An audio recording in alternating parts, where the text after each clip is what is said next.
যারা যারা এই স্বৈরাচারের দোসরের সঙ্গে দালালি করবে তাদের সেই সব শিল্পীদের লিস্টই আমরা শিল্পী সমিতিতে টাঙিয়ে দেব। বিএনপি সরকার গঠন করে তখন আমাদের সুযোগ সুবিধাটা আরো বেশি হবে। আমরা চেষ্টা করব উপদেষ্টা যিনি নতুন এখন আছেন তার সঙ্গে দেখা করে তাকে আমরা একটা স্মারকলিপি পেশ করব যে আমরা কি করছি, কেন আন্দোলন করছি, কি বিষয়, সেটা করার পরে আমরা পরবর্তী সিদ্ধান্ত নেব এবং সেই সিদ্ধান্তটা যেটা নিব সেটা কঠোর থেকে কঠোরতম সিদ্ধান্ত হবে। আমাদের দেশে নির্বাচন হওয়ার কথা শুনছি ডিসেম্বরের মধ্যে।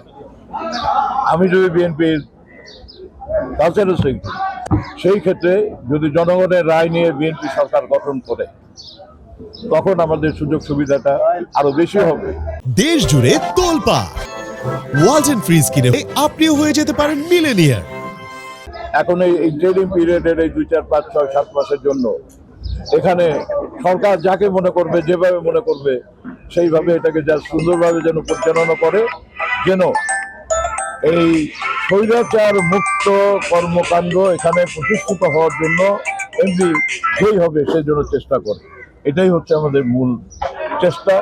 এই কারণে আমরা যেটা বলেছি, যদি মনে করেন কাউকে পায় ভালো কথা, আর যদি সেখানে না পাওয়া যায় খালি রাখা তো ঠিক হবে না। একটা কাউকে কাউকে আসতে হবে, এই প্রতিষ্ঠানকে তো সরকারের চালাতে হবে, সেক্ষেত্রে আসবে প্রশাসন থেকে। কিন্তু সেই প্রশাসক তো আমাদের সঙ্গে সহযোগিতা করে, চলচ্চিত্র শিল্পের মানুষের সহযোগিতা নিয়েই তো তাদেরকে কাজ করতে হবে। এই চলচ্চিত্রকে আমরা এমন বিস্তৃত করতে চাচ্ছি যেটা একটা রাজনৈতিক একটা বিষয় অংশ। সরকার চালাবে রাজনৈতিক দল, সেই রাজনৈতিক দলের সরকারি প্রতিষ্ঠান হচ্ছে এইটা। সুতরাং একটার সঙ্গে আরেকটা ইন্টারকানেক্টেড। আমাদেরকে যে কোনো ধরনের আমরা একটা প্রোগ্রাম দিই না কেন, যে কোনো ধরনের আমরা একটা কঠিনতম অবস্থানে যাব।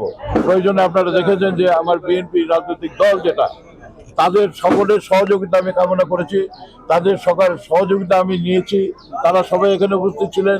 সামনের দিকে এটাকে আরো তীব্র করার জন্য আমি ঢাকা শহরের যারা বিএনপি নেতৃবৃন্দ আছে আমরা তাদের কাছে তাদের সহযোগিতা চাই। একমাত্র যারা স্বৈরাচারের দোষর, সে যে কোনো লেভেলের হোক না কেন, সে প্রযোজক হোক, পরিচালক হোক, শিল্পী হোক, কলাকুশলী হোক, আমরা তাদেরকে ঘৃণা ভরে প্রত্যাখ্যান করব। এবং সামনের দিকে যেটা আছে আমাদের কর্মসূচির সঙ্গে ইনক্লুড করা, যারা যারা এই স্বৈরাচারের দোসরের সঙ্গে দালালি করবে তাদের সেই সব শিল্পীদের লিস্টই আমরা শিল্পী সমিতিতে টাঙিয়ে দেব, পরিচালক সমিতিতে তাদের লিস্টে টাঙিয়ে দেব, প্রযোজক সমিতিতে টাঙিয়ে দেব।